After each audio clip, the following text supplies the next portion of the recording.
It's midweek, which means it's time for Legal AF, the OG podcast, 5 years in the making. Wednesdays means Karen Friedman Agnifilo joins Michael Popok, me right here on the Midas Touch Network. And we are so thrilled. Can't ask for a better opening act or to follow President Joe Biden and his farewell address following in the footsteps of George Washington, talking about everything that we've known here in our audience, Karen, which is he was a great president and continues to be a great president even into the last minute. We're better off. We're more prosperous. The kid from Scranton by way of Amtrak Joe in Delaware made this country better, has been doing it for over 50 years. And it's a sad day. We had a sad couple of weeks here with certain icons leaving the public stage. Jimmy Carter, now Joe Biden. It's an end of an era, but we got a lot of work to do. Roll up our shirt sleeves here, especially on this podcast tonight. We're going to talk about the beginnings of the confirmation hearings, just to kind of clear our throats here. Hegseth and Pam Bondi, big-time election denier. She'll say Joe Biden won, but she won't say Donald Trump lost. Very interesting. More importantly, I'll do a hot take on this another time. The Minister of Retribution showed up in the room and sat in during the confirmation hearings for Pam Bondi. We'll talk more about that. Pete Hegseth, he had his confirmation hearing. It looks like that's about done. The FBI hasn't done a great job, Karen, on doing their background checks. And it looks like both of these are going to get out of their committees and to the floor of the Senate. We'll talk about all of that. Then we'll launch into the things right in our wheelhouse. Volume one is out. 140 pages. We've all gone over it, left, right, and center. And we can talk about Special Counsel Jack Smith's release, how we got here. I called it the Squid Game. It was like red light, green light. Every time we thought we were going to get our hands on the volume one, it got blocked by somebody, either Judge Cannon again or the 11th Circuit. But we'll talk about how all this played out. And then we'll turn to volume two, which is Mar-a-Lago. I don't think we're ever going to see the Mar-a-Lago volume two.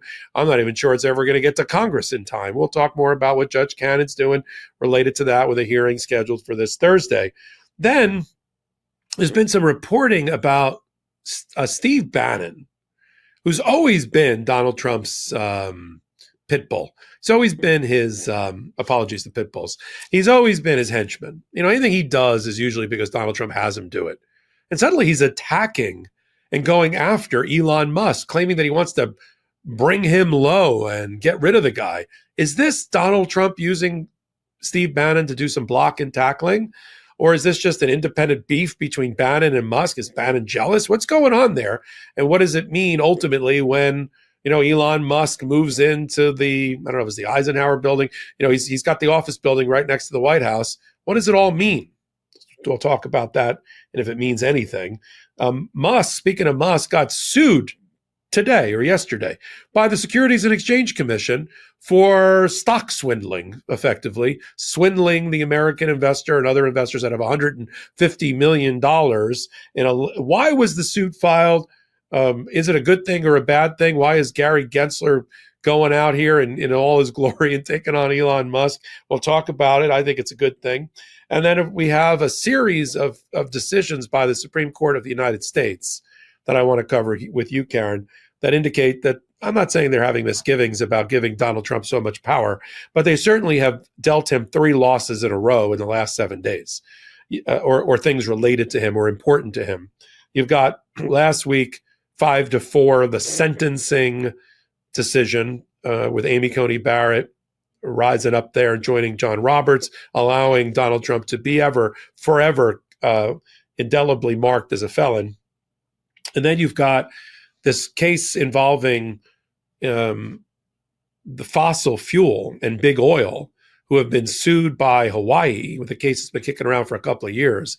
Perfect case for the Supreme Court to kill and not allow states or other class action cases against big oil or big fossil fuel, because they've been, as alleged in the lawsuit, they've been deceptive in their marketing practices to consumers, making people believe that their products, oil and gas, are good for the environment and good for your health, when they're probably not. So that suit looks like it's going to go forward with the Supreme Court decision. We'll talk about that. And RFK Jr. right before his confirmation hearing about the Department of Health and and Human Services. He just lost as a lawyer before the United States Supreme Court in his argument that doctors have the First Amendment right to spread misinformation about medical treatments to their patients. No, they don't, says the United States Supreme Court, all 9 of them, and nobody jumped off sides and filed any kind of dissenting opinion or anything like that. What does it mean for the future policies and laws when the United States of America is being represented by Donald Trump and his Solicitor General? We'll cover it all on the midweek edition of Legal AF. Let's bring in Karen, who's in her alternate universe office on the set of Law and Order. No, yes, everybody's like, no, why are there greats? New York is terrible. She has to be in an office with greats. Yes, to my alternate universe. One of the favorite things I get to do with my time is I get to be the legal advisor to the hit show Law and Order. So I'm very proud that they have me now for the 3rd season in a row. Yep. And they always do that, rip from the headlines. And one day we'll see if it's ripped from the headlines. Let's move on to our opening act here. Having followed the President of the United States, so honored of the close relationship between the Midas Touch Network and the Biden administration. I mean that in a good way. We're independent, we're people powered, we're legal AFer and Midas mighty powered, but we've supported, because it's the right thing to do, all of the amazing and wonderful things that Joe Biden has been able to accomplish in his 4 years, from judges to infrastructure to clean energy to, oil and gas, and making us less dependent on foreign powers, on properly managing his foreign policy, making us safer and more secure, having great diplomatic relationships with our allies, all the things that Trump's going to destroy in the first 100 days of his administration. But we are in a better place today in many, many ways because of Joe Biden, both domestically and from a foreign policy standpoint. And we're going into a period, unfortunately, of darkness where we're going to be less secure from an economy that's going to be gyrating because of late night social media posts by Donald Trump freaking out traders and brokers and things like that. And then freaking out our allies who we rely on, much to Donald Trump's chagrin, for our intelligence, to keep us safer, to have coordinated military operations. Throw that all out the window. Our allies are not going to cooperate with Pete Hegseth and Tulsi Gabbard as head of the National Intelligence Apparatus. And that is a big problem for the United States. We just watched Pete Hegseth, he of 13 years on Fox and Friends. I guess that's a new training academy to be the head of the Pentagon. And Pam Bondi, who just is continued election denier, who not only refuses to admit, Karen, that Donald Trump lost, which is weird, but it also shows how corrupt already the incoming administration is and how close they are to the world of corporate lobbying. I don't know if MAGA thought they were draining the swamp. All these people are swamp things. They're coming out of the swamp. And that was very apparent in the Pam Bondi confirmation hearings today. What was your takeaway from Hegseth and Bondi for Attorney General and Pentagon, respectively? I mean, look, to my takeaway is that these are done deals, right? That these hearings aren't really going to be any sort of informative, illustrative thing for the American people.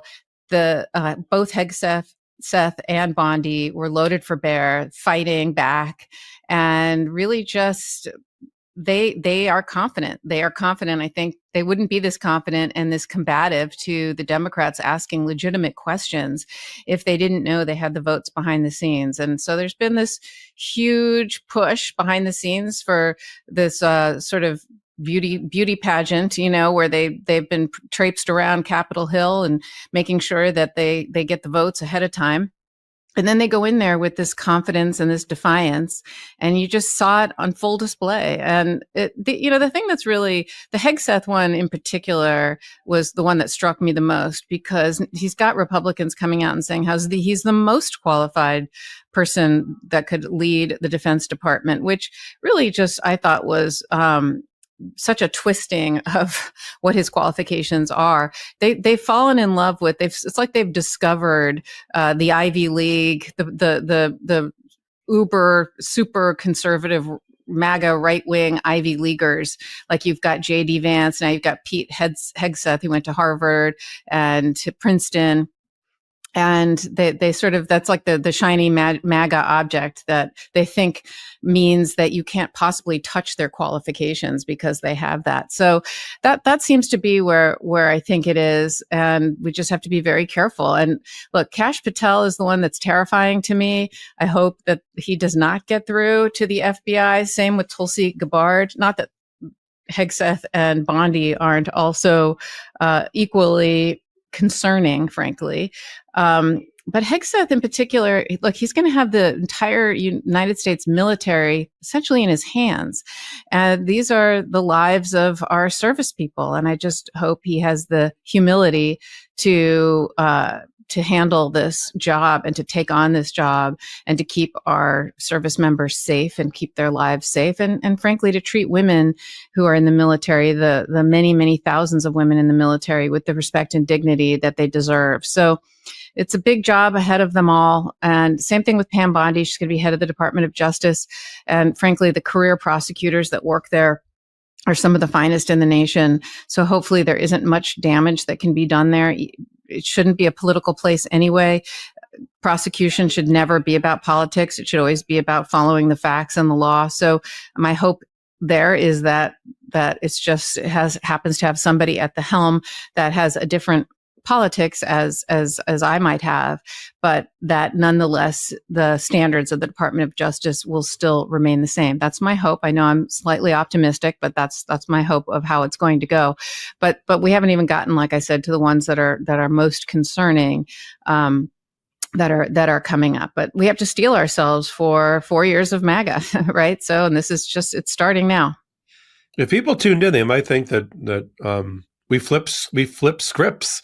You sound much more optimistic than I'm going to sound about Pam Bondi. My biggest problem with Pam Bondi, besides the fact that she seems to be in the back pocket of corporate, as a corporate lobbyist of corporations. I mean, she's worked for Ballard Partners, which is one of the places that people like Susie Wiles and her and others, foreign lobbyists, all the things that Donald Trump supposedly has told his voters that he's against is exactly the training academy that he's bringing in people into his administration. I mean, when MAGA wakes up, they got to be having voter remorse at this point. It's like, all this talk about Greenland and tariffs that are going to raise prices on Americans, on housing and food and other logistical things, all the pain that he's talking about, the debt that he's going to heap on to America with tax cuts. Everything is oriented around benefiting the billionaires in his incoming administration and the industries, the small subset of industries that supported him for the presidency, the oil and petroleum who gave him hundreds of millions of dollars, cryptocurrency that gave him hundreds of millions of dollars, banking interests and financial services that gave him hundreds of millions of dollars. They all literally have a front row seat at the inauguration because they gave millions of dollars apiece for the inauguration to curry favor with this administration, because they know he's so transactional that all you have to do is pay a lot of money and you're going to get policy that reflects what you would like to have happen. That's why when we get to the Supreme Court, we're going to talk about the role of the Supreme Court and all this. Pam Bondi scares the crap out of me for a number of reasons. First of all, she's the one that led the cheer during the convention 4 years ago. Lock her up, Hillary Clinton. That's a problem for me. Her being the personal lawyer for Donald Trump, including one of his first impeachment lawyers. That's a problem for me. Her comments about prosecuting the prosecutors. That's a problem for me. And in addition to that, you have this overarching Heritage Foundation, Federalist Society view. And they've said it out loud. It's not like I'm putting words in their mouth. I'm just repeating what they've said publicly, is that they don't want an independent Department of Justice. They never have. They believe that the founding fathers and the framers put the Department of Justice under the executive branch led by one person, the president, for a reason. And in order to have a unitary president, which is what they call it, to have this super president, then they consider him, and I've heard them use these words, as the prosecutor for America, not the head of the Department of Justice. They believe that that person reports to the top prosecutor. That would be the president of the United States, and his name right now in about 5 days is going to be Donald Trump. And that scares the crap out of me. Is she going to? She gave very limited assurances during the confirmation hearing today about how she's going to run that office. Is she going to meet with Donald Trump on a regular basis and go over her case list? Merrick Garland and others did not do that, but I believe that she will do that, and she didn't really give that many assurances about that. I think if he calls her up, she's going to take the phone call, just like Sam Alito took the phone call. I think he's going to, Pam, why don't you come over for a regular Wednesday lunch? That would be great. What's on? What do you got cooking there, Pam? Who are you going after? Are you going after the Biden family? Or are you going after this media person I don't like? And this, I got my list, and let's bring Kash Patel in. Let's have a full luncheon. That's going to happen. And that's the problem. The career prosecutors, if they don't all mass resign, which I agree with you, a lot of them will stay. U.S. attorneys will all mass resign or be asked to, and they're already being replaced. But the policy is going to be them doing the bidding as henchmen for Donald Trump. And we're just going to have to hope that the federal court system, led by Democratic appointed judges, are going to be a firewall against their worst instincts and urgings. I mean, I didn't like the fact that the guy that's self-proclaimed the minister of retribution, former military officer, intelligence officer, allegedly showed up for the confirmation hearing, because there's a whole group of wackos that are waiting to try to when the door gets opened on January 20th, to try to stream in and change policy. So we have a lot of rightful criticism about Merrick Garland and sort of his owlish, behavior and conduct that kind of screwed us in terms of the prosecutions. But I'll take him over a Pam Bondi who's on a short leash with Donald Trump any day, and 6 times on Sunday. So one of the reasons that we all founded Legal AF was just in case. Break glass emergency. We're in break glass emergency. And it's going to be a supremely hot corner. You and I and Ben are going to have to talk about the hundreds, if not thousands, of cases that are soon to be filed, already prepared, against what's already been prepared on the Trump side, which is executive orders and laws. And we're going to be lurching from constitutional crisis to constitutional crisis. And we're going to see a lot, whether we like it or not, we're going to be seeing a lot of Pam Bondi up at a podium and a lectern talking about whatever she's talking about. I only hope that we remain as safe in terms of the prosecutions that Merrick Garland led, police brutality, terrorism, public corruption, or are those things going to be like in a museum behind glass? This is what the FBI and the Department of Justice used to do. I mean, we're going to have to see with the next 4 years. Are they going to go after cities with policing problems? No way. Are they going to go after, we haven't even gotten around to Harmeet Dillon to head the Civil Rights Division, okay, which is mind-boggling. Are we going to see voting rights cases, abortion clinics being protected, women's rights being protected, immigrants being protected from abuse? No way under this next 4 years. And that's going to start with Donald Trump and then Pam Bondi. So anything else on the confirmation hearings before we switch gears and go to volume 1 in the prosecutor's report? The one thing that struck me that Pam Bondi wouldn't categorically really, in addition to the other evasive answers that she gave, was these Jan 6 pardons that are going to happen en masse. That's going to be really interesting to see how that's handled. Is Donald Trump really going to pardon everyone, or is he going to be selective? And she kind of cagily said, well, I'll be ready on day 1 to advise on any case that I was asked about, but not really to give a straight answer on this. And I think it's going to behoove us to really, as these pardons are given, to really pull out some of the ones that are extremely egregious, and to show the video of the conduct of what these individuals did when and that Donald Trump has chosen to pardon them. I mean, don't forget, we had assaults on law enforcement. We had people lose their lives. There was a lot of violence on January 6th. It was horrendous. And I think we can't let that die when these pardons happen. And we have to keep that conversation going, because that's atrocious. We've got that on video, and videos obviously aren't going to lie or exaggerate the truth. So I just think that's something that we have to keep an eye on. And I agree with you. I think the judges are going to be more important than ever at keeping the rule of law together. But I still have faith that career prosecutors will also be able to prevent some of the damage that could be done in the position, in the Pam Bondi and Kash Patel positions. That's where my optimism comes in. It's not about them. It's about the career FBI agents and the career prosecutors who believe in the rule of law and believe in justice. And they might have to do it quietly, but they will quietly follow the law and follow the facts. And if there's nothing there, there's nothing there. They're not going to be able to bring cases, just like the accusations that this was a political witch hunt that Donald Trump says about his cases. Well, guess what? If the facts weren't there, he wouldn't have gotten convicted 34 times, right? No matter how much somebody wants to go after somebody, you can't if you don't have the evidence. And so I just think at the end of the day, the justice system, whether it's the judges or the career men and women who work for the Department of Justice and the FBI, are going to prevent a lot of the damage, is all I have to say. So that's where my optimism comes in. Yeah, I hope so. The problem is, getting search warrants authorized. Yeah, no, they're going to hassle people. I mean, the other thing too they're going to do is they're going to do things like Donald Trump is going to do things like make it so that his enemies are audited, and so they have to hire lawyers to deal with audit. I mean, they're going to hassle people and make them spend lots of money, hassle them in their lives in so many ways. There's a lot of damage and mischief and things that they can do to people that they dislike.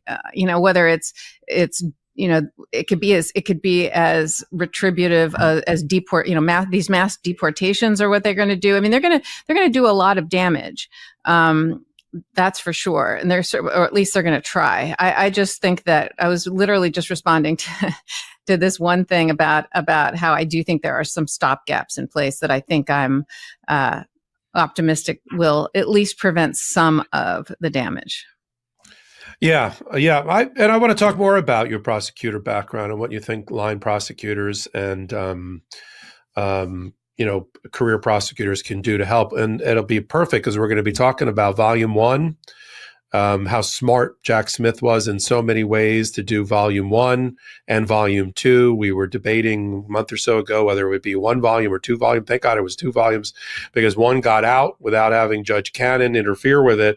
Volume 1 is out. It's 140 pages. We've all read it. We'll give you our own personal takeaways about its importance. It is important. It is part of a chapter of history, a written chapter of history, in a way that the Jan 6 committee report was, but then wasn't. It's more, I think Jack Smith's report is more powerful in its stinging rebuke of Donald Trump, basically saying, I would have gotten a conviction. I mean, I want to hear from you about a prosecutor saying out loud, I would have gotten a conviction, but for the fact that he became president again. Volume 2, stuck in limbo. We'll talk about what's going to happen with the Mar-a-Lago. I never thought I'd say this sentence in this order. Will Eileen Cannon allow Volume 2 to go to the leaders of Congress? Such a crazy sentence for so many reasons. We're going to talk about that. Will the public ever see the Mar-a-Lago report? Musk being brought down by Bannon. What's that all about? And why is Musk being sued by the SEC now? And does it matter? And then we'll cover the Supreme Court and 3 bad rulings for Donald Trump and great for democracy. Does it signal anything for 2025 and beyond and what they are signaling to Donald Trump? Or are these just random data points that aren't fitted together? We'll talk about it with Karen Friedman, Agnifilo, and me. Many ways to support this Midas Touch Network podcast, Legal AF.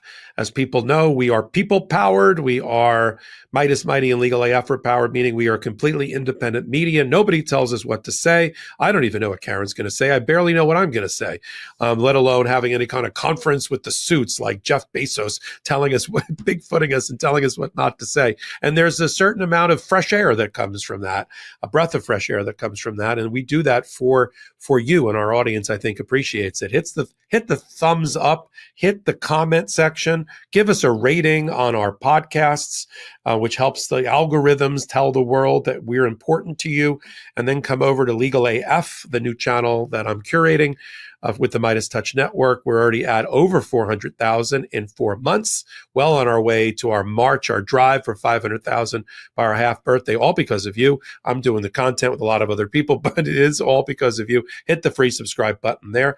We got a patreon.com/legalaf that I've sort of reactivated with some amazing new content there. You can come over to legalaf or Patreon/legalaf as well. There it is. Thank you very much.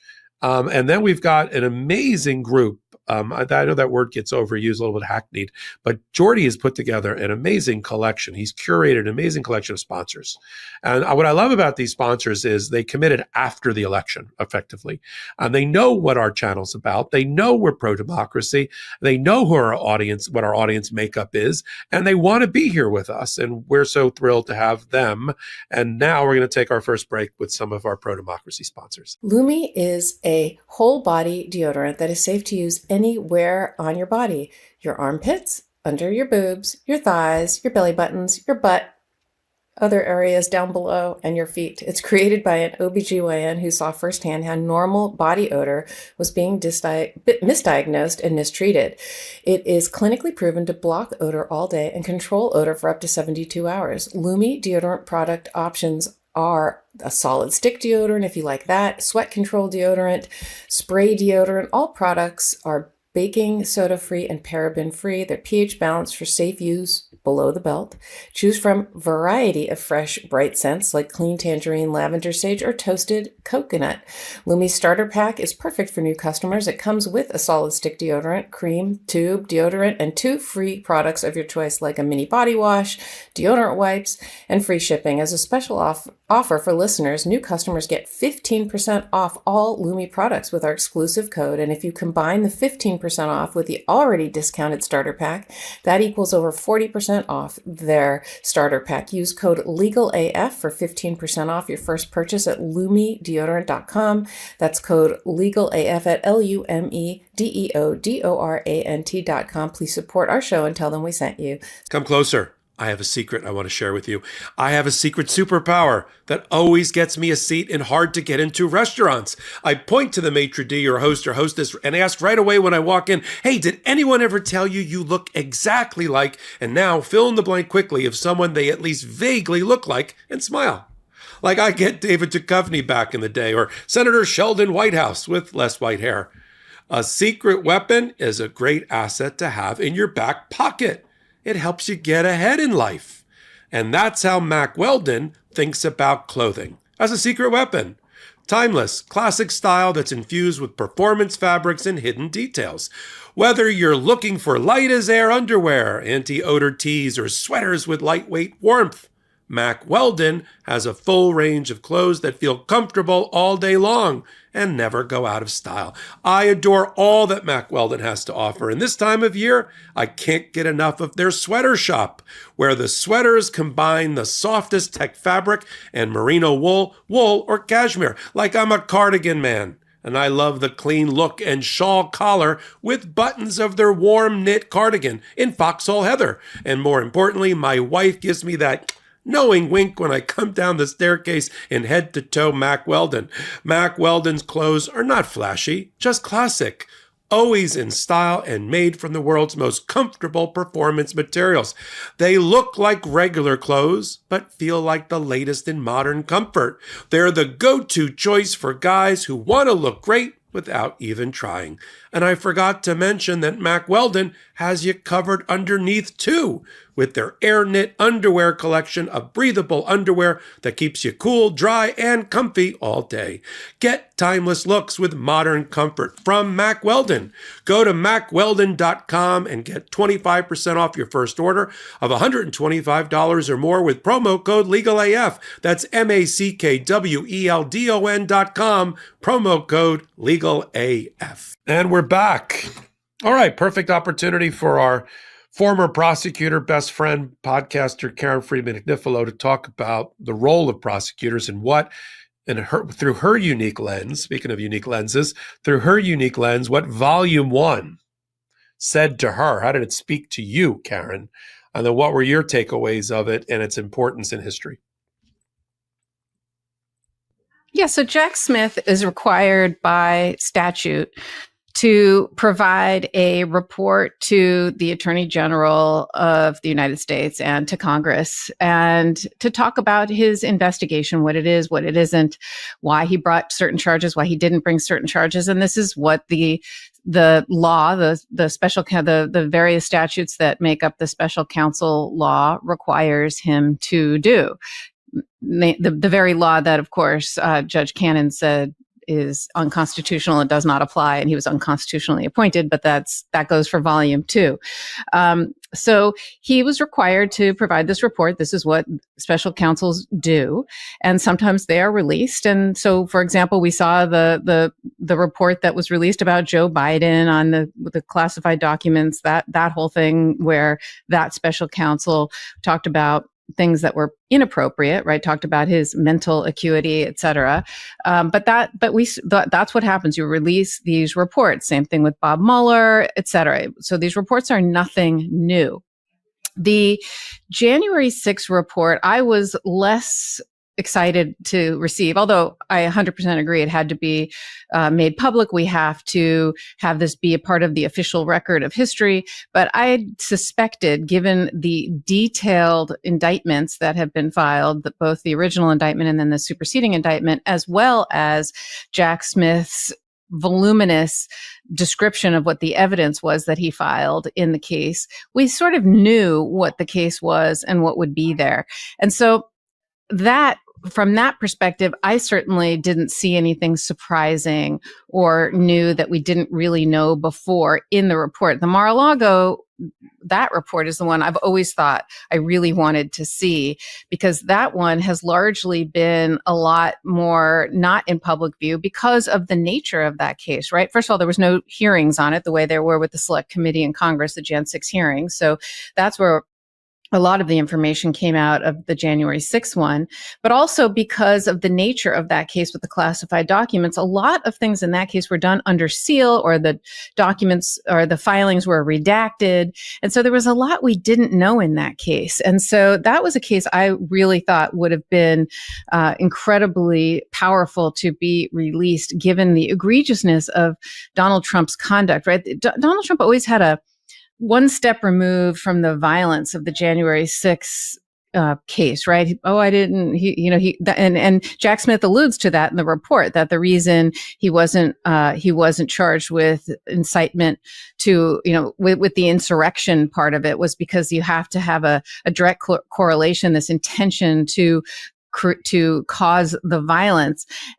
Jack Smith said that's one of the reasons he didn't pick that charge in this case. So that case, there was a little bit of one step removed. There was none of that with the Mar-a-Lago classified documents case, right? That was Donald Trump obstructing justice, lying, keeping things in ways that were just reckless, waving classified things around. I know we're talking about volume 1, but I have to put it in context of why it is that I really wanted volume 2, and volume 1 I was less excited about, but happy that it got released finally.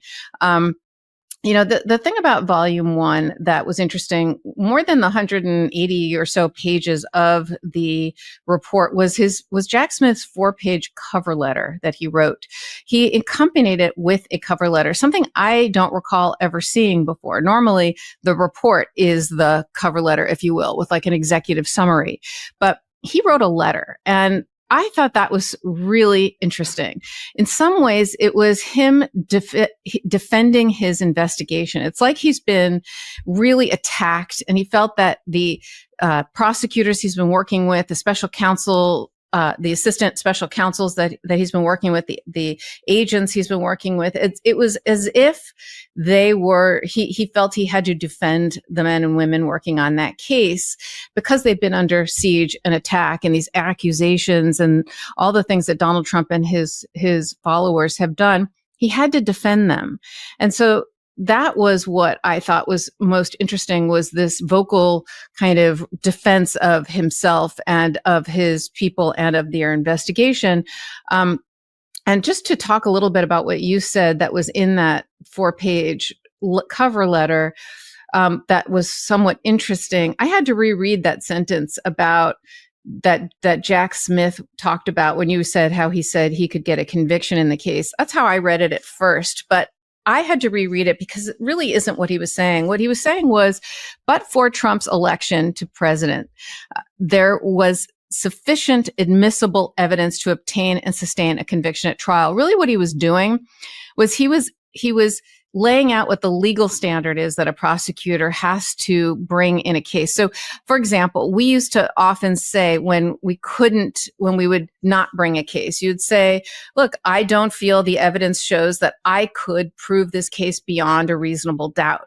That's the kind of the negative version of this. And prosecutors, when you bring a case, it's because you believe that you have relevant, admissible evidence because it's one thing to have a ton of evidence. If it's inadmissible, like it's hearsay or for other reasons it's not admissible, it doesn't matter. It's like it doesn't exist. So you have to have admissible evidence that's sufficient to obtain and sustain, meaning it has to sustain on appeal, right? To obtain and sustain a conviction at trial. So he was just really kind of reiterating what the standard is. And frankly, that he had enough evidence to convict Donald Trump beyond a reasonable doubt. And therefore, he felt it was to go forward. I think he also felt he had to justify his own kind of existence and approach to this case, because he said, I came to this without any preconceived notions, right? If I followed the facts and the law wherever they lead. And if the facts didn't show a crime, I wouldn't have brought a case. And it did. And the fact that he didn't bring this insurrection charge, I think really, and he went into some detail in the report about that. I thought it really showed that he was really taking this seriously, and where he didn't feel he had the facts and the law, he didn't bring those charges. He showed restraint. So it really kind of lends credibility to the fact that this wasn't political, that this wasn't just him looking for anything. Because if it was, he would have brought that and other charges as well. So look, he also explained, and I thought this was interesting, was there's nothing political about what he was doing, right? That it was the timing of things that just kind of crashed into each other, right? It was he was appointed special counsel, and Donald Trump decided to run for president again. I mean, those two things happened at the same time. So there was no way that this wasn't going to collide, if you will. And so he kind of explained all of that and put it all together in a way that I thought was very interesting and I think important, but also slightly, you could tell there's a little defensiveness that he feels he has to justify and defend his actions. And I think it's because there's a lot of people who, frankly, decided to reject this and bought into the Donald Trump MAGA playbook. So I thought the report, though, was good. I thought that it was important. It's an important part of history. I liked some of the things he talked about, like really defending the line prosecutors who worked on the case with him, and how important it is to apply the principle that no man is above the law. And that's the principle that they applied. And they can't control what the Supreme Court decides, right?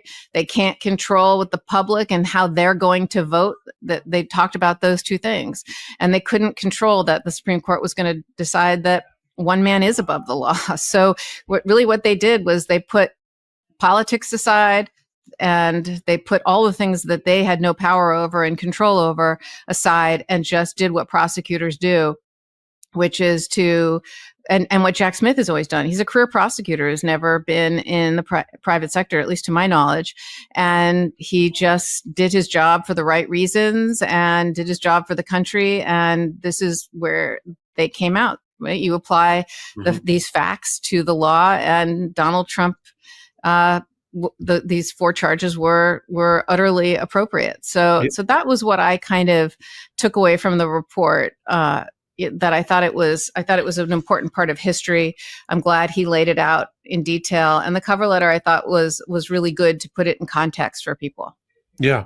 Yeah. My takeaways were similar. I think that it's, I'm going to get the conviction, but for the unique circumstances of the voters sending Donald Trump back to the White House. Short of that, I had more than enough evidence to carry my burden and to bring the prosecution in good faith. I follow the edicts of the Justice Department and the federal prosecutorial guidelines. I always have. I'm apolitical. This is Jack Smith now. I would never be involved with anything that smacked of politics or not being independent. Merrick Garland never had any input or tried to Bigfoot me in any way in my prosecution. I brought these things because that's where the facts and the law led me. I thought it was interesting on the why I didn't bring the incitement, although who really cares at this point, because the whole case was going to go by the wayside anyway. It only mattered if he could actually get these cases tried. The delay that we'll talk about, once the dust settles about Merrick Garland, didn't help. All of the on purpose late filings by Donald Trump, filing motions to dismiss at the very last moment when they should have been really filed at the beginning of the cases, and courts letting them do it and having the immunity come up so late in the game, losing 9 months while Merrick Garland sort of fiddled around a little bit about whether he wanted to go after Donald Trump at all anyway. All sort of came together for me in volume one. Nothing was really shocking. He downplayed, because I think that's the right thing to do when you're doing a final closeout memo. He didn't really go after the unindicted co-conspirators like originally Jeffrey Clark, and Rudy Giuliani and Bannon and the rest, because, he doesn't want to further indelibly mark them. He's already done that by way of the indictment, and he didn't think that was an appropriate thing to do during the closeout memo. He certainly thinks that Donald Trump is responsible for Jan 6th and the damage and personal injury and pain and suffering to law enforcement. He made that quite clear. I thought it was appropriate for Jack Smith to also say, if this is what you think happened to law enforcement by the Jan 6 mob, what do you think would have happened if they ever got inside and made their way into the Senate chamber and they were probably just assassinated people, whoever they found? And he puts that squarely at the feet of Donald Trump, even though he said he didn't think, because of the issue of intent, he didn't think he was going to bring that's why he didn't bring the incitement charge per se, because he thinks Donald Trump definitely wanted to whip up that crowd, foment that discontent, and point that armed rabble at the seat of our democracy. But there's this, from a criminal prosecutor justice standpoint, did Donald Trump intend, like when he woke up this morning and he was shaving, did he intend to make that crowd, or at that moment, make that crowd go attack the Capitol? Was that a logical thought in his head? And that's the reason he didn't bring that. But that's sort of academic at this moment. And now knowing what we know about it, the question now as we move to volume 2 is, will we ever see the light? Will that ever see the light of day? I had a very spirited debate with Ben on Saturday, but I think he's probably coming around to my position now, because volume 2 has not yet been delivered on Mar-a-Lago by Merrick Garland. Special counsel Jack Smith asked him not to do it as part of his transmittal letter. Merrick Garland agreed with it because there's still 2 co-defendants who have an appeal. The scary part of this conversation is the 11th Circuit, I think, is now just sitting on the substantive issue that's very important to America, which is, did Judge Cannon get it right or wrong on dismissing the indictment by finding that the special counsel was unconstitutionally appointed or not? She's the only federal judge to have ruled that way. I would have liked to see an appellate court reverse her, but we're running out of time here. We're down to 4.5 days till Monday. And they don't rule by then, and Donald Trump does what we all expect him to do, which is to pardon Carlos D. Oliveira and Walt Nauta. Game over. No case, no live case or controversy. Appeal dismissed without having issued their ruling. And having sat on the sidelines and watched Judge Cannon sort of make a mockery of both jurisdiction and what she's empowered to do, I'm not sure the 11th Circuit has any interest in ruling. They're ruling by not ruling and letting things become, as they put it, moot. And that's what we watched with Judge Cannon, who I thought overstepped her jurisdiction to even try to end separation of powers, to even try to block the delivery by the Attorney General to the ranking members and tell them whether there were any instances in which he overruled Jack Smith in the investigation. He declared that there were no instances in which he found that Jack Smith had exceeded his authority or scope of authority or done something inappropriate. But he said, I'm not going to give them volume 2 while Judge Cannon's blocking it. Judge Cannon is continuing to block it. There's a hearing on Thursday. Full briefing is getting filed while we're doing the recording. And Judge Cannon's going to have an evidentiary hearing or some sort of hearing up in Fort Pierce, Florida, about whether she's going to continue to block the Attorney General from doing his job as statutorily required to deliver the final report. Now, here's what's going to happen.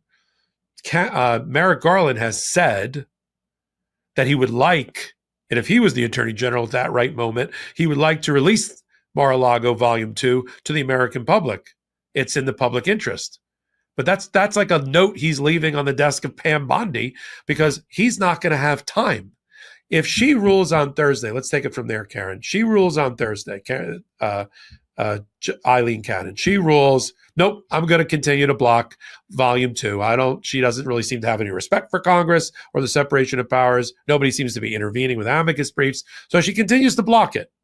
Now it's Thursday. Monday is Pardon Day and Inauguration Day. Jack Smith, or he's out. Department of Justice takes an emergency appeal to the 11th Circuit. What happens then? Do we ever see Mar-a-Lago Volume 2? No. But this is just, first of all, unless someone leaks it, I guess, from Congress, which I doubt they will. But look, this is one of the most frustrating situations I've ever seen. This is, if hopefully Merrick Garland doesn't play chess, because if he does, he will go down in history as the world's worst chess player. I mean, he just makes every wrong decision. And I don't understand why they decided, let's let the 11th Circuit rule on the special counsel, whether or not the Judge Cannon's special counsel law works, is unconstitutional. Why do they care? Why did he continue? The only reason that she was able to maintain jurisdiction over this case and rule that this report can't be released is because the two defendants are up on appeal, Nauta and De Oliveira, because Trump was dismissed, right? That's Jack Smith had to dismiss that. But he kept those two low-level cases, these two guys who literally hold Trump's bags. I mean, they kept them just to get a ruling from the 11th Circuit. Why did they think the 11th Circuit was going to do that? I just think it's outrageous. Had they just dismissed the case against all three of them, and no other judge in any jurisdiction is going to rule on the special counsel issue. And P.S., if Trump, this isn't going to come up anyway. What's Trump going to appoint a special counsel for? What? He doesn't care anymore. He's going to do things out loud and not try to make things look as if they are apolitical, which is the whole purpose of special counsel. So here we are. We're in this situation where Judge Cannon was even allowed to rule on this report, because if they had dismissed against the two remaining defendants that are up on appeal on this issue, she would not have had jurisdiction to be able to do this. Things would have gone forward, business as usual. And P.S., they could have released this report. But now here we are, and we're not going to be able to do it. So look, Merrick Garland is going to go down in history as, I think, one of the most lackluster attorneys general we've ever had. Is he lawless and dangerous? No. But did he meet the moment? He did not meet the moment in any way, shape, or form as the attorney general during this time. He really didn't. And I don't know him. I've never worked for him, but everything I've read about him, everyone who has worked for him will say, well, he's very predictable, though. This is how he's always been. He is somebody who's just a down the middle kind of guy. And even if he's being screwed, it doesn't matter. He's still going to do the right thing. He's not going to fight back hard. And so, okay, fine. So I don't know why he didn't investigate the January 6th case for 2 years, allowing 2 years to pass. And that's why we're in this situation. If it wasn't for the select committee, I don't think he would have ever brought that case, and appointed a special counsel. But we're in all of these situations because of him. And once again, now with the Mar-a-Lago report, that's going to be buried and go down in history as something we'll just not know about. It's going to be a black hole. Let's see if something changes on Thursday. Let's see if Congress decides to do anything about it, but I don't have high hopes that we're going to see that report. I agree with you. I don't think we're ever going to see that report. I think Pam Bondi's going to bury it. We may see it 10 years from now, like we saw aspects of the Pentagon Papers and all of that. But yeah, we're not going to see that Mar-a-Lago report. I think your analysis is straight on about Merrick Garland. We'll pick up more with my comments about Merrick Garland and yes, the predictable lack of meeting the moment. That's a great phrase that Karen turned here about him and why it mattered and things that he could have done differently. We'll talk about that. And the United States Elon Musk getting sued by the SEC and Joe Biden's administration and the waning moments of the Biden administration, why that matters.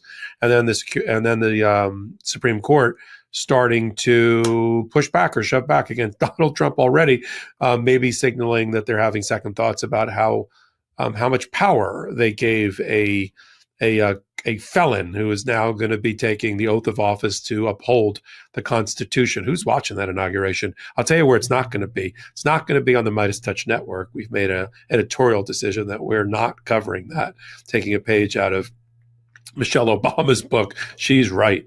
And we don't want to watch him sully the fine name of the presidency all over again, especially while the flags fly at full staff instead of at half-mast to memorialize Jimmy Carter, the life of Jimmy Carter.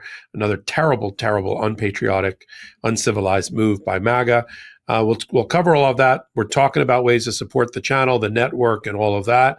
People powered. That means no outside investors. Nobody gives us money other than our audience. We appreciate you. Everything I'm going to talk about here is really has little to do with money, donations and that kind of thing. Hit the thumbs up. That's free. Free subscribe, Midas Touch Network. Slide over to the Legal AF YouTube channel and help us get to that 500,000 in the next month or so, which we can only do if you flick your finger and hit that blue subscribe button.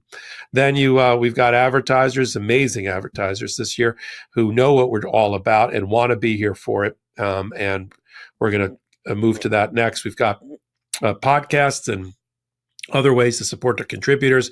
Karen Friedman Agnifilo's got a great show on Thursdays that sits at the intersection of law and politics. I've got a new show called Popok Live on Tuesdays at 8 p.m. I've got a great audience there that's been building. We're getting about 350,000 total during the week, and anywhere between 10 and 20,000 watching us make the record. So Popok Live Tuesday nights at 8 p.m. Eastern Time. We got the Legal AF channel we talked about. We got the Patreon, patreon.com/legalaf. And now we got another word from our pro-democracy sponsors. We want to share an important message from our sponsor, Americans United for Separation of Church and State. If you care about abortion rights, LGBTQ plus rights, rejecting school voucher schemes, and fighting censorship, then guess what? You care about the separation of church and state. For more than 75 years, Americans United has been on the front lines defending your freedom to live and believe as you choose, so long as you don't harm others. And that fundamental right is under attack like never before in our nation's history. We know what we're up against, and the next 4 years will mean managing the onslaught of attacks from Christian nationalists and right-wing extremists attempting to force us all to live by their narrow beliefs. Backed by $1 billion shadow network, this vocal minority is pushing their anti-democratic agenda everywhere. But here's the thing. You can make a difference by joining Americans United. They've been through this before, and they will never stop fighting to make sure all of us can be who we are, not who Christian nationalists want us to become. In a country divided, they are Americans United. Join in the fight. au.org/legalaf. That's au.org/legalaf. One of the single biggest predictors of how long you live and how good you feel while living is your metabolic health. Now, I strongly believe that you can't manage what you don't measure, and metabolic health can be difficult to measure. This is why I use levels to track my daily health metrics and habits and ultimately optimize my metabolic health. Levels helps me understand how my food and lifestyle decisions are impacting my health. In the short term, I use levels to optimize my energy levels during the day and manage weight. In the long term, I'm thinking about the many chronic diseases that are directly linked to metabolic health, including diabetes, heart disease, and Alzheimer's. I use Levels with a continuous glucose monitor to get my own personalized data, which I've found to be really powerful to understand my own unique physiology. But you can also now use Levels without a continuous glucose monitor. I never realized how much a simple pizza could really spike my glucose until I started using Levels. Levels provides me with powerful, real-time, personalized information on how my body responds to different foods and activities. Having access to this data is a critical step to making better choices that will, over time, have a huge effect. Levels has recently launched some exciting new features to help you track your macros: protein, fiber, fat, carbohydrates, and sugar, and to create daily habits around your health goals. They also provide insights based on trends in your health metrics to help guide you to make decisions that will have a positive impact on your health. Metabolic health is about glucose and much more, and Levels now helps you keep track of it all. Now is a great time to get started if you've been waiting for the right time to join Levels to improve your metabolic health. Right now, Levels is offering my listeners an additional 2 free months of the Levels annual membership when you use my link levels.link/legalaf. I don't know how long this offer will last. So if you've been interested in learning more about your metabolic health, now is the time to get started. Okay, welcome back. Let's get in here to the home stretch of the podcast. Karen, why don't you want to talk about Elon Musk and the Securities and Exchange Commission filing and why you think Joe Biden's administration is doing that in the last 4 days? Yeah, this was a head scratcher for me, right? I was thinking, this seems so strange. It's like, what's that phrase? It's like throwing ice in winter or whatever in a snowstorm. Like, why are they bringing this now? This is a 2022 violation. And it just made no sense because at first I thought, okay, what they're saying is apparently that the SEC, the Securities and Exchange Commission, is essentially saying that Elon Musk failed to disclose for 11 days past when he was supposed to, that he was secretly acquiring large stakes in Twitter. And as a result, the price was not going up. And as soon as word got out that he was going to buy it, it shot up by like 27%, which is what happens, which is why the Securities and Exchange Commission has this regulation that says when you're going to do that, you have to tell people, because otherwise you are at an advantage and they are at a disadvantage because you're going to get something at a lower or depressed price. And they're saying that he paid about $150 million less than what he would have had to pay had he disclosed on time. And so, first of all, it's 2025, right? So this was almost 3 years ago that this happened. And why are they bringing this now, a few days before the inauguration, the change in leadership? And it seems like Donald Trump will instruct his new head of the Securities and Exchange Commission to dismiss this action or not pursue this action. So why is he bringing it, and why is he bringing it now?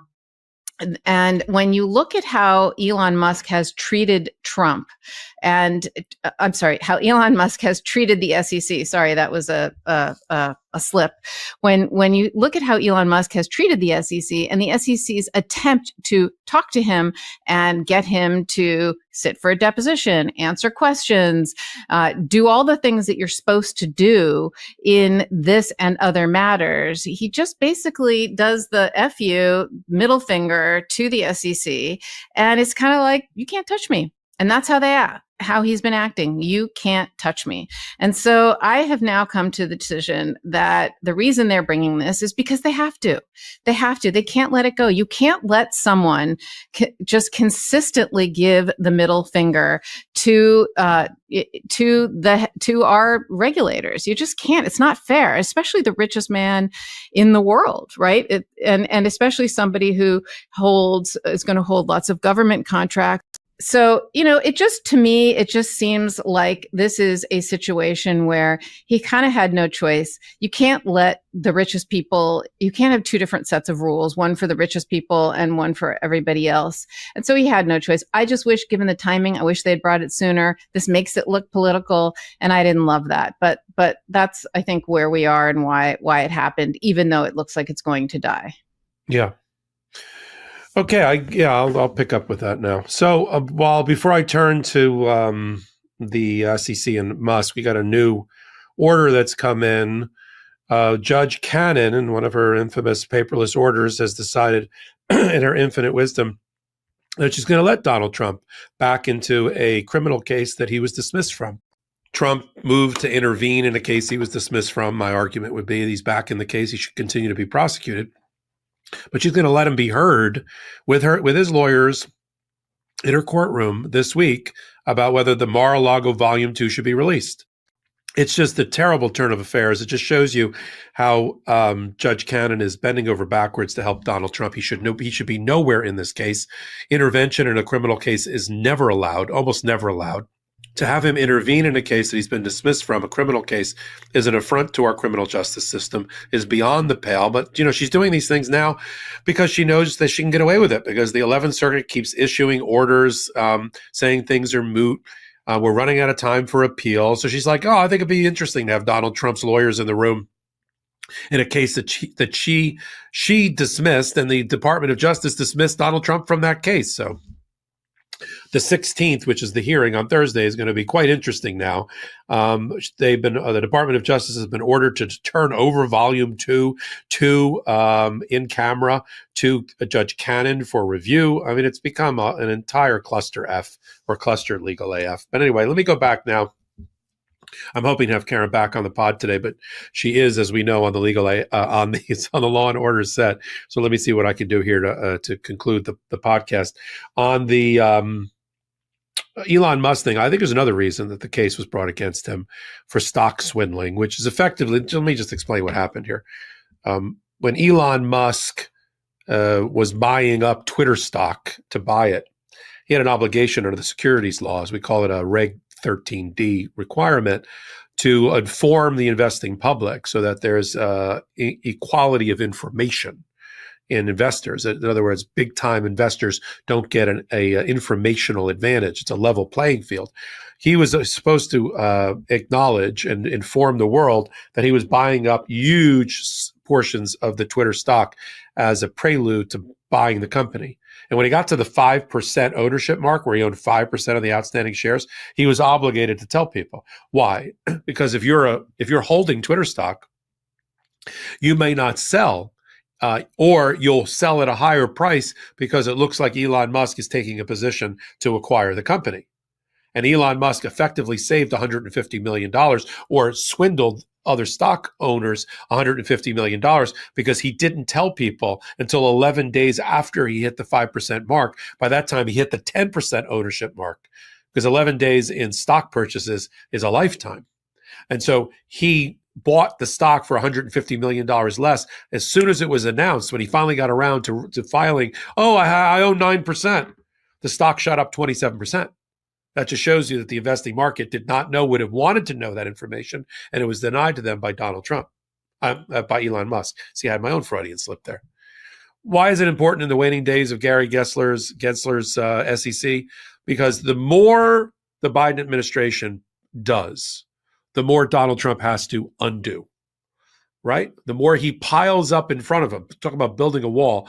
Joe Biden is building a wall, along with the SEC, of laws, rules, executive orders, policies, lawsuits, regulatory lawsuits, investigations that Donald Trump has to spend scarce political capital and time trying to undo. Everything he has to undo is one less moment, one less focus, one less resource that he can use to progress his laws, his MAGA agenda. So that's why an outgoing president tries to Trump-proof, in this case, democracy, because even though for us it's an interminable period of time that Donald Trump's going to be president, we don't want it to be for a moment longer than it needs to be, or at all. but it is relatively short. 4 years will go by. I mean, we founded Legal AF 5 years ago. It seems in a way like it was yesterday. We will be able to use this to force Donald Trump to use scarce political capital in the open to pardon people, to dismiss lawsuits, to benefit his cronies and friends, is taking political hits that we can use at the midterm, and Democrats can use as a strategy to defeat MAGA at the next presidential election. That's why you do it. And you're also helping American lives, right? The 300 million new acres of wild refuge that's been protected by Joe Biden in the last 2 weeks is important. The millions of people who have been given temporary protective status to at least delay deportation is important. All of the, student loan forgiveness in the waning days, important. Yes, Donald Trump can try to undo some of those things. Some are not as easy as he may think. But that's why you empty the tank when you're an outgoing president, especially when you've got one that's coming in like Donald Trump. So I agree. I agreed with all of that. Let me switch gears now and do the kind of the concluding segment here. We're going to do on the Supreme Court of the United States. 3 big losses for Donald Trump in the last week. 5-4 decision, meaning Amy Coney Barrett slid over to the Democratic wing of the Supreme Court, joined John Roberts, willing or unwilling, and they ruled that they were not going to stop the sentencing of Donald Trump last week. Some people, of course, like me, are up in arms about what the sentencing was, which was effectively nothing, but it did stamp Donald Trump finally as an adjudged felon, our first felon in 249 years. We broke our 249-year streak of not having a felon as president. We'll just have to start a new streak. So there was that. And Amy Coney Barrett took a lot of hits in MAGA world for having done that. But she's starting to step up into her own, like a justice in full. And even though she is not covering herself in any glory and sided on the wrong majority for all the cases that matter to me and our audience, or at least most of them, like the Dobbs decision taking away a woman's right to choose, anything that has to do with reproductive rights, she's going to be on the wrong side of democracy as far as I'm concerned. But she has pushed back on certain areas like, gun control and voting rights and, Donald Trump trying to take advantage of the court. She's pushed back and pumped the brakes. I think we're seeing the rise of the Amy Coney Barrett court as the swing vote. We'll continue to follow that here and on Legal AF, the YouTube channel, on a show we call Unprecedented. Obviously, I do it with Dina Dahl over on Legal AF every week, and we do a deep dive into what could become, we could be watching over the next year, the rise of the Amy Coney Barrett court. That's the first loss. Second loss is in Hawaii. The state of Hawaii and the city of Honolulu brought a case 3 years ago, modeled after the class action cases brought successfully against big tobacco by smokers, and their families, who sued and have recovered billions and hundreds of billions of dollars against big tobacco. Similarly, the city of Honolulu and Hawaii brought a case against fossil fuel companies, big oil, 15 of them, and argued that their marketing strategies violated consumer protection and consumer fraud marketing statutes because they lied to the American people about the health risks around and the impact on the environment of their products, oil and gas. And the petroleum companies got all excited because, they gave hundreds of millions of dollars to Donald Trump. And they wanted to kill that case. And they tried a couple of ways. Take it to federal court, and they tried to argue what's called federal preemption, which means the federal government and Congress regulates in the area of like emissions and EPA and regulates the oil and gas industry. So this violates that, and states can't do it. And the Hawaii Supreme Court and the federal court in Hawaii said no. They're trying to do this through consumer protection and consumer advertising fraud statutes, and that's okay. And that's something Congress has not bigfooted or preempted. So that got brought up ultimately to the United States Supreme Court. And they took one look at this and said, yeah, we're going to let the case continue, which is gobsmacking to the petroleum industry because they're afraid, and they should be afraid, that the tobacco blueprint, and the same, by the way, same lawyers, same plaintiffs' lawyers that were successful in bringing justice to victims of the tobacco industry are also leading here in the big oil and fossil fuel cases. They know what they're doing, and they know where the memos are and where they're hidden in big oil, and those documents and those internal emails that will prove their case, I assure you. And they're afraid now that the Supreme Court has turned their back on them, which they have, that even with Donald Trump, he can't do a darn thing about it. Now, Congress could try to pass some sort of law insulating them the way the gun manufacturers wanted a law passed by Congress, but that's a political hot potato and very hard to get through a narrow margin of MAGA in Congress. We'll have to see what happens, but the Supreme Court has said that kind of case is fine to go forward on state law grounds, and that's a big loss for Donald Trump and his big oil oligarchs who all supported him. And then lastly, RFK Jr., who's going to have, I don't know, some sort of problem, hopefully, in his confirmation hearing, is a lawyer. You know, people probably forget he's not a doctor. He's not a scientist. He's not a researcher. He's not any medicine-oriented person. He's pseudoscience. He's anti-science. And he brought a case as a lawyer to the United States Supreme Court twice, and he's gotten rejected twice. So he represents a group of doctors who are being disciplined by the state of Washington for giving out misinformation about vaccine and COVID. And they're claiming, well, we have the First Amendment right to give you these alternative, untested, killer, literally, medical protocols. And of course, RFK Jr., who believes in a lot of crazy science, decided, I'm going to protect them on First Amendment grounds. And the courts including the federal courts, the courts in Washington said, no, you're a medical professional. You have a Hippocratic oath not to do any harm. You can't kill people. This isn't the marketplace of free ideas, like go into your garage and look for a cure for cirrhosis of the liver. That's not how this works. You know, doctors have an obligation to society. They're in a different class. They don't have a First Amendment right to lie about medical procedures and medical treatments. And RFK Jr. thought they did, and said they shouldn't be losing their law licenses or subject to discipline. So he took a case, and it went on an emergency appeal. First stop on the train was Justice Kagan, because she's the judge over things in Washington and California. And she looked at it and she said, this is about a month or two ago, I got this. I don't need any briefing. I don't need anybody to tell me anything. Denied. And she has the right to do that. It's called the shadow docket, but she has the right to do that. They didn't like that. So RFK Jr. lobbed one in, a special request to Clarence Thomas. Of course, if you're going to find one justice that's going to side with him on these crazy theories. So he lobbed it into Justice Thomas, which was quite irregular. Justice Thomas looked at it and took the hot potato or the hand grenade and said, no, I don't want it either. And he tossed it to all of the 9 justices in the United States Supreme Court. Even he didn't want it. And they ruled in a one-liner on Monday. Emergency application denied. That was it. But that is a powerful message that they do not believe that there is a First Amendment right for doctors to lie to the public. Thank God. And yet, this is what RFK Jr. as a person who wants to head the Health and Human Services Department, this is what he's going to have to defend for himself. All these crazy crackpot positions.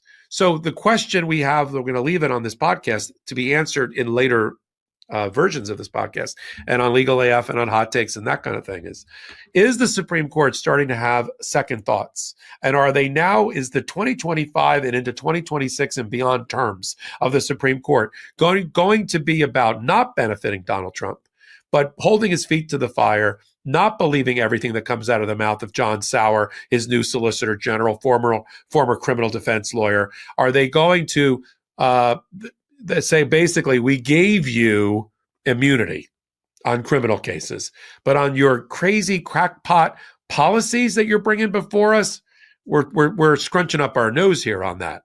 But remember, they are MAGA, the far right of the court. They are Federalists, and a number of them were handpicked to do tremendous damage to our social safety net and to our way of life.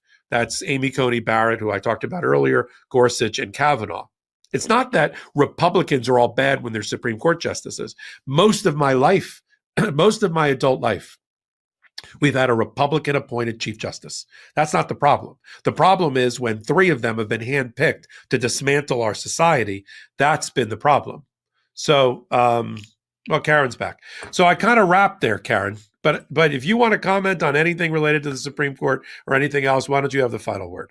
Yeah, look, sorry I had to step away for a little while. That's what happens when you do these things live, and we have other lives. So I had to step away. Thanks for holding down the fort as usual, Pope. Just look, it is a little bit good to see that the Supreme Court isn't full MAGA, and just doing everything that Trump wants, that there's still some semblance of impartiality and following the law and doing things so that the American people at least might have some faith in the United States Supreme Court again.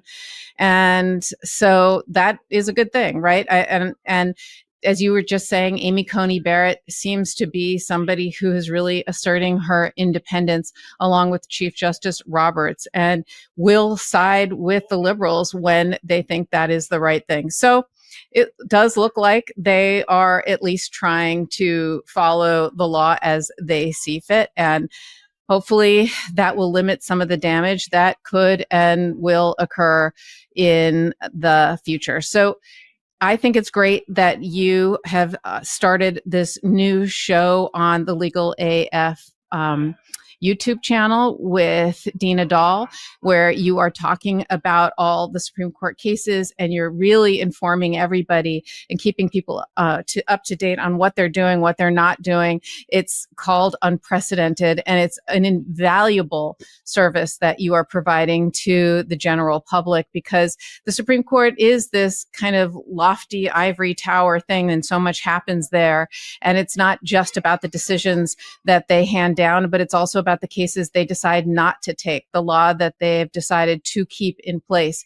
And the more that we can translate that for people and for the American people, I think, and others around the world. I mean, we now have a worldwide audience, which is great. People who are following what we're doing. It's just great. And so I think that's really a huge service that we can provide to people, because the next 4 years are going to be critical to see where we stand with democracy. So this has been an incredible episode, again, to be with you, Popok, and to do this. And we have reached the end of a Legal AF, another midweek edition. It's amazing to follow Joe Biden, the great president that we had. He's always going to be a gentleman. He's always going to be an orator. Just think about the way he speaks compared to the way Donald Trump speaks and the words that he uses. And it's just something that we can be proud of, not just of the 4 years that he has served, but also the man that he is and the person that he is and how honorably he has served this country. And so with incredible gratitude and thank you for your service, President Biden, in your closing farewell remarks, it is my honor to follow those remarks tonight with you, Popok, and to be here. And I just thank you for your service.